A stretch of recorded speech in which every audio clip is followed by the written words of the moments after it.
டவுட்டில் please கை தடவேண்ணா, எல்லாருமே சேர்ந்து நல்லா ஹாப்பியாகவே வந்து கை தட்டலாமே. I request Lalit Kumar sir to felicitate, please.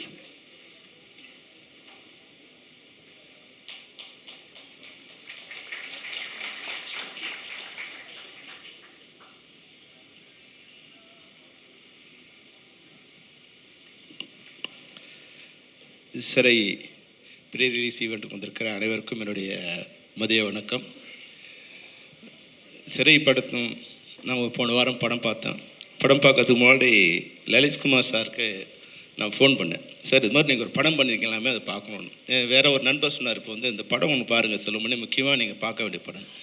ஆனால் லலித் சார் வந்து நான் பேசும்போது சொன்னார் இல்லையா, லலித் வந்து எவ்வளவு கண்டிப்பானவரோ அவ்வளோ அன்பானவர். முதல்ல எனக்கு அவர் யாருன்னு எனக்கு தெரியாது. கொரோனா வந்து இண்டஸ்ட்ரி எஃபெக்ட் ஆகிட்டு ஒரு 5 நாள் டோட்டல் இண்டஸ்ட்ரி க்ளோஸ் ஆகிட்டு யாருமே எங்கேயுமே மூவ் பண்ண முடியாத ஸ்டேஜில் வந்து நான் அப்போ தான் ஃபிஃப்சிக்கு ப்ரெசிடெண்ட்டாக வந்து ஒரு வருஷம் ஆச்சு.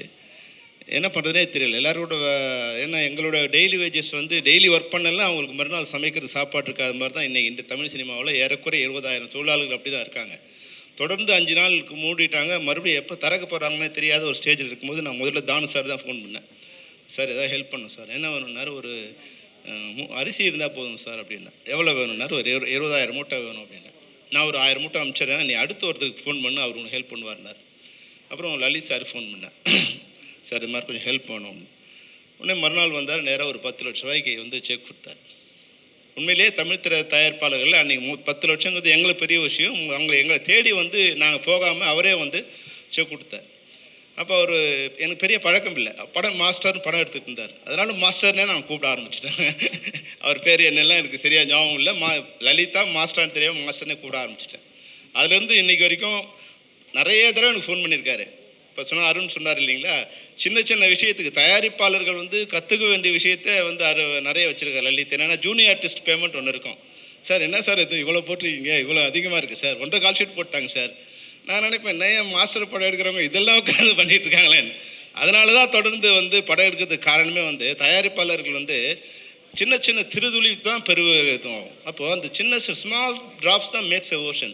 அப்போ சின்ன சின்ன விஷயங்கள்லேருந்து கவனித்து அது கடைசி வரைக்கும் வந்து அதை அவங்களுடைய கண்காணிப்பிலே வச்சுருக்கிறதால தான் அந்த தயாரிப்பாளர் தொழிலில் வந்து அவங்க தொடர்ந்து இருக்க முடியுது. ஏன்னா இன்றைக்கி இண்டஸ்ட்ரி வந்து உண்மையாகவே நல்லா இருக்குது, ஆனால் தயாரிப்பாளருக்கு நல்லா இல்லை. சுப்பிரமணிய சார் நல்லா இருக்காரு கேட்டால் நான் ரொம்ப சந்தோஷமாக இருக்கேங்கிறாரு. ஆனால் அவர் படம் எடுத்து கொடுக்குற தயாரிப்பாளர் நல்லா இருக்காரு என்ன. அப்போ என்னென்னா அது வந்து ஸ்ட்ரீம் லைன் ஆகலை. அப்போது இப்போ லலித் சார் மாதிரி இருக்கவங்க வந்து அதை கரெக்டாக ஒழுங்கு பண்ணிட்டாங்கன்னா நிச்சயமாக இன்றைக்கி வந்து அன்னைக்கு வந்து 10 லட்சம் பேர் படம் பார்க்குறாங்கன்னா இன்றைக்கி 10 கோடி பேர் படம் பார்க்குறாங்க. இன்றைக்கி தமிழ் படங்களில் தமிழர்கள் மட்டும் பார்க்குறதில்ல, உலகம் முழுக்க இருக்கிற அனைத்து மனிதர்களும் பார்க்குறாங்க, மொழி தெரியாதவங்களாம் பார்க்குறாங்க. அப்போது எல்லாருக்கும் தெரிஞ்ச மாதிரியான படங்கள் இன்றைக்கி வந்து உலகம் முழுக்க போய் சேரும்போது அதனுடைய வருமானம் பல மடங்கு அதிகரிச்சிடுச்சு. ஆனால் தயாரிப்பாளர்கள் தான் வந்து சேரலை. அதுக்கு வந்து ஒரு ஸ்ட்ரீம் லைன் சரியாக பண்ணாங்கன்னா வந்து நிச்சயமாக லலித் சார் மாதிரி எல்லாருமே கேர்ஃபுல்லாக இருந்தாங்கன்னா நிச்சயம் அது வந்து சிறப்பாக இருக்கும். அதுதான் இன்றைக்கி நான் லலித் சார் மேடையில் நான் சொல்ல விரும்புகிற தயாரிப்பாளருக்கு. இந்த படம் பார்க்க நான் போனேன். படம் பார்த்த பிறகு கொஞ்ச நேரம் படம் பார்க்கும்போது ஒரு 5 மினிட்ஸ் ஆச்சு. வழக்கமாக வந்து விக்ரம் குரு படங்கள் வரும்போது கொஞ்சம் நேரம் ஆகும். அந்த ஹீரோஸ் மேலே வந்து வழக்கமாக ஹீரோஸ்க்கு என்ன பண்ணுவோம், ஒரு நம்ம ஆக்ஷன் ஹீரோஸ் வரும்போது ஒரு இன்ட்ரடக்ஷன் சீன் வைப்போம் இல்லையா, அப்படிலாம் எதுவுமே இல்லாமல் பேக் ஷாட்டில் ஒரு சர்வசாதாரணமாக வந்து இப்போ விக்ரம் குரு ஓப்பன் பண்ணிவிட்டு படம் ஆரம்பிச்சிது. என்னடா படம் நல்லா இருக்குன்னாங்களே, ஓப்பனிங்கே இது மாதிரி இருக்குது அப்படிங்கிற மாதிரி நினச்சேன். ஆனால் அடுத்த 3வது நிமிஷம் அந்த குற்றவாளியோட முதுகில் அவங்க புல்லட் அடித்து நிமிர்ந்த உடனே படம் அங்கே நிமிர ஆரம்பிச்சிடுச்சு. விக்ரம் பிரபு அங்கே ஹீரோவாக வந்து ஸ்டாண்ட் பண்ணிட்டார். நிச்சயமாக வந்து உங்களுக்கு பிரபு இது வந்து ஒரு மிகப்பெரிய அவுட்கமாக இருக்கும் இந்த படம். உங்களை பற்றி படம் முடியும் போது ஒரு 4 பேர் வந்து இப்போ ஆடியன்ஸோட இதில் போய் உட்காந்துறாங்க. அதில் முதல் இடத்துல நீங்கள் உட்காந்துருக்கீங்க. அதுக்கப்புறமா வந்து அடுத்து வந்து டைரக்டரு. நான் படம் பார்க்கும்போது படம் பார்த்துட்டு வெளியே வந்து சொன்னேன், சார் இது என்ன சார் இது வெற்றிமாறன் படம் மாதிரி இருக்க அப்படின்னு. இன்னும் லலித் சிரிச்சார், ஏன் சார் சிரிக்கிறீங்க என்ன அப்படி சும்மா இருந்தேன். இல்லை சார் டைரக்டர் பார்க்கணும், ஏன்னா நான் உடனே அந்த படத்தை எப்படி குழந்தை பிறந்த உடனே அந்த தாய்க்கு வந்து குழந்தை பார்க்கணுங்கிற மாதிரி இந்த படத்தை பார்த்தோன்னே எனக்கு முதல்ல தோணுச்சு வந்து இந்த டைரக்டர் எங்கே சார் டைரக்டர் பார்க்கணுன்னு. இல்லை சார் வெற்றிமாறனை பார்க்க போயிருக்காருன்னு. ஏன் சார்னா அவர் வெற்றிமாறன் அசிஸ்டன்ட் சொன்னார். ஸோ உங்களுடைய ஸ்டாம்ப் வந்து அந்த படத்தில் இருக்குது. டைரக்டராக வந்து உங்கள் ஸ்டாம்பை வந்து அவர் பிரதிபலிச்சிருக்காரு. அது மட்டும் இல்லை, உங்ககிட்ட இல்லாத ஒரு ஸ்பெஷல் குவாலிட்டி அவர்கிட்ட இருக்கு. என்னென்ன சின்ன சின்ன விஷயங்களை வந்து ரொம்ப மைன்யூட்டாக மனித உணர்வுகளை வந்து மைன்யூட்டாக வந்து கவனிச்சிருக்காங்க. நான் கூட நிறைய போலீஸ் ஸ்டோரி படம் எடுத்திருக்கேன். ஆனால் என்னோடதெல்லாம் வந்து அப்படி அப்படி மேலே வந்து ஒரு கமர்ஷியலாக மேலே ஓடிட்டே இருக்கும். இப்போ படம் பார்த்த பிறகு எனக்கே கொஞ்சம் அவமானமாக இருந்தது தமிழ். உங்கள் படம் பார்த்த பிறகு அடடா இவ்வளோ விஷயங்கள்லாம் படத்தில் இருக்குது, இதெல்லாம் நம்ம கொஞ்சம் பண்ணியிருந்தா இன்னும் கொஞ்சம் நமக்கு வந்து ஒரு மரியாதையாக இருந்திருக்குமேன்னு. அந்த கோர்ட் சீனில் வந்து போலீஸ்காரனாக இருந்தால் கூட அவன் கேஸ் முன்னாடி வரத்துக்கு அவன் கொஞ்சம் பணம் கொடுக்கவே இருக்குது. அங்கே ஆரம்பித்து புல்லட் வந்து லோட் பண்ணியிருக்கா லோட் பண்ணலையா இது வரைக்கும் வந்து அந்த படம் வந்து மிக அருமையாக ஒரு சீன்லேயும் மிக அருமையாக பண்ணியிருக்காங்க. டைரக்டர் வந்து அந்த கதையை கொடுத்தது பெரிய விஷயம் இல்லை, அந்த கதையை கெடுக்காமல் ஒரு டைரக்டர் வந்து புத்தகத்தை படிக்கிற மாதிரியே அந்த கொண்டு வந்திருக்குல்ல. சுரேஷ் சுரேஷ் நீங்கள் மேலே வந்து கிரேட். நீங்கள் ஒரு டைரக்டராக இப்போ கூட நான் படம் பண்ணால் உங்கள் அளவுக்கு என்னால் பண்ண முடியுமான்னு தெரியாது. அவ்வளோ வந்து உன்னிப்பாக சின்ன சின்ன விஷயங்களை கூர்ந்து கவனித்து நீங்கள் ரொம்ப அருமையாக பண்ணியிருக்கீங்க. All the best Suresh, all the best. அது மாதிரி வந்து அடுத்து வந்து உங்கள் ஹீரோ அக்ஷய் வந்து எப்படி வந்து இது மாதிரி ஒரு கதையை வழக்கமாக என்ன பண்ணுவாங்க, கொஞ்சம் பணக்கார அப்பாங்க என்ன பண்ணுவாங்க, பண்ணோட மகனை வந்து வேறு மாதிரி இன்ட்ரொடியூஸ் பண்ணுவாங்க. எப்படி வந்து இந்த கேரக்டரில் எப்படி நடிக்க சம்மதிச்சார் லலித் அப்படின்போது இப்போ தமிழ் மகேஷ் பேசுவோம் சொன்னார் நினைக்கிறேன். சரி இது மாதிரி விசாரணை மாதிரி ஒரு படம் பண்ணணும். அப்போது எப்படி வந்து அவர் போய் பாதிச்சிருக்கார் வெற்றிமாறன்னா, அவர் இது மாதிரி ஒரு படம் பண்ணி அதில் தம் பையனை இன்ட்ரடியூஸ் பண்ணணும்னு நினைக்கிறாங்க இல்லையா. படம் பார்த்து முடியும் போது அந்த பொண்ணும் பையனும் அப்படியே வந்து நம்மளுடைய ஹார்ட்டில் வந்து உட்காந்துருக்காங்க. அவங்க கேரக்டராக இல்லாமல் ஒரு பெரும்பாலும் வந்து அதுதான் இப்போ நீங்கள் சொன்னீங்க இல்லையா, எங்கள் அப்பாவை பார்த்து எங்கள் அப்பாவுக்கு ஒன்று சண்டை வந்துனே இருக்கணும். அப்பனுக்கும் பிள்ளைக்கு சண்டை வரலன்னா பையன் உருப்பட மாட்டான்னு அர்த்தம். ஏன்னா சண்டை வந்துனே இருக்கணும். அப்பா வந்து அதை கரெக்ட் பண்ணிகிட்டே இருப்பார். ட்ராக் கொஞ்சம் கொஞ்சம் தள்ளுவான் பையன், அவனை தூக்கி ட்ராக்கில் உட்கார போராடிட்டே இருப்பான். அப்போ பையனுக்கு வந்து சண்டை வந்துனே இருக்கும். ஆனால் இந்த படம் பார்த்த பிறகு நீங்கள் எவ்வளோ பெரிய கிரேட்டுன்னு தெரிஞ்சு. ஏன்னா இப்படி வசதியாக வளர்ந்த பசங்களுக்கு இந்த கேரக்டரை எப்படி வந்து உள்வாங்கிறது, முதல்ல இந்த கேரக்டரை எப்படி நடிக்கிறது, சினிமாவில் நடிக்கிறது வேறு, இந்த கேரக்டரில் வந்து ஒரு விஷயத்தில் வந்து நீங்கள் வந்து அந்த கறிக்கடையில் நிற்கிறதுலேருந்து அம்மாவை பைக்கில் கூட்டு வர்றதுலேருந்து போலீஸ் ஸ்டேஷனில் வர்ற சட்டையை மாற்றுறதுலேருந்து சோப்பை வாங்கிறதுலேருந்து சின்ன சின்ன நுணுக்கமான விஷயங்களை வந்து நீங்கள் கூர்ந்து கவனித்து அதை வந்து அழகாக வந்து ரீப்ரொடியூஸ் பண்ணியிருக்கீங்க. வந்து உள்வாங்கி நடக்கிறது இல்லையா. அப்புறம் நான் கேட்டேன், இப்போ தான் வந்து சூரியர் ஊயிஸ் சூரியன் கிரேட் மேன் கிரேட். நீங்கள் ஏன்னா இந்த படத்தோட வெற்றிக்கு நீங்கள் வந்து மிகப்பெரிய பங்காற்றிருக்கீங்க. ஏன்னா ஒருத்தர் சொன்னார், சார் இல்லை சார் இவங்க எல்லோரும் சிவகங்கை கூட்டு போயிட்டு அவங்கள வந்து அவங்களே வாழ வச்சாங்க, அவங்களே சமைக்க சொல்லி அவங்களே சாப்பிட சொல்லி எல்லா வேலையும் பண்ண வச்சாங்க. அப்போ வந்து அங்கே நடிகனாக இல்லாமல் தன்னுடைய வாழ்ந்த வாழ்க்கையை அவங்க வந்து திருப்பி ரீப்ரொடியூஸ் பண்ணுற மாதிரி இருந்திருக்கு. அப்படிங்கும் போது அந்த கேரக்டர் எல்லாமே மிக பிரம்மாண்டமாக வந்திருக்கு. அது மட்டும் இல்லாமல் நான் படம் எடுக்கும்போது மன்சூர் அலிகான் சொன்னான், அண்ணா என் பேரை மாற்றி வச்சுக்கலான்னு.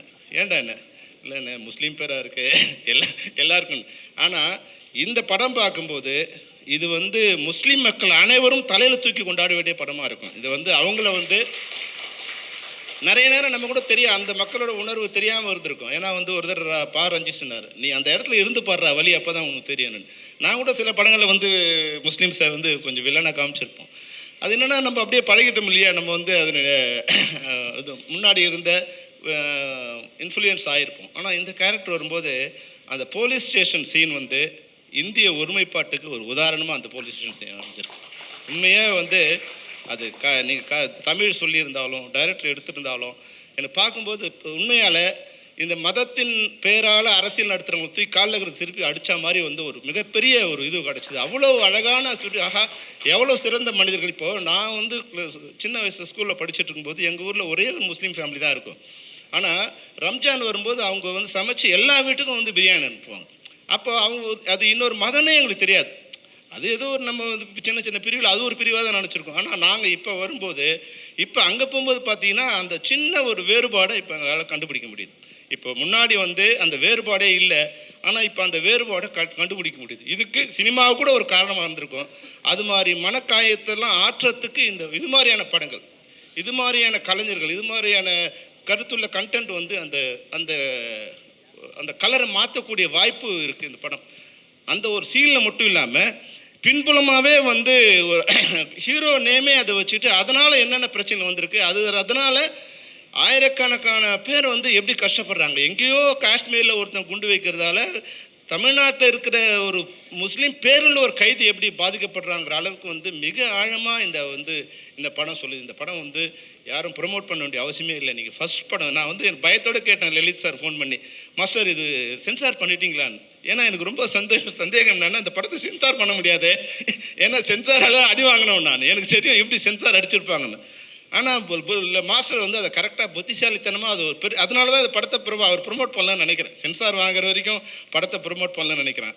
இந்த படம் உண்மையிலே எப்படி சென்சார் பண்ணாங்கங்கிற அளவுக்கு உள்ள வந்து அவ்வளோ கான்ட்ரவர்ஷியான விஷயங்கள் வந்து மிக சிறப்பான விஷயங்கள் இருக்குது மாஸ்டர். இது நிச்சயமாக இந்த படத்தை யாரும் ப்ரொமோட் பண்ண வேண்டிய அவசியமே இல்லை.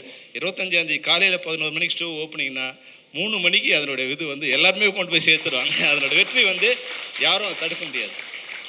உங்களுக்கும் உங்கள் மகனுக்கும் இந்த படம் வந்து வாழ்நாள் முழுக்க ஒரு சிறந்த திரைப்படமாக இருக்கும். நீங்கள் 100 படம் எடுத்தாலும் சிறை அதில் ஒரு படமாக இருக்கும், சிறந்த படமாக இருக்கும். அக்ஷய் 1000 படம் நடித்தாலும் அவரோட முதல் படம் இந்த படமாக இருக்கிறதால உங்கள் 2 பேரோட இதயத்திலும் இருக்கிற படமாக இந்த சிறை இருக்குது. தமிழர்களுடைய இந்திய ரசிகர்களுடைய இதயத்திலையும் இந்த படம் வந்து சிறைபிடிக்கப்படும். சிறை மிக சிறப்பான வெற்றி அடையும் என்று கூறி வாழ்த்துகிறேன். நன்றி, வணக்கம். அருமை. Thank you very much sir. இவ்வளோ எக்ஸ்பீரியன்ஸ்டான டைரக்டர்ஸ் மனமாற அவர் பார்த்த விஷயங்களை வந்துட்டு நமக்காக எக்ஸ்பிரஸ் பண்ணதுக்கு ரொம்ப ரொம்ப நன்றி. ஆன் தட் நோட் அடுத்ததாக இப்போ நம்ம கூட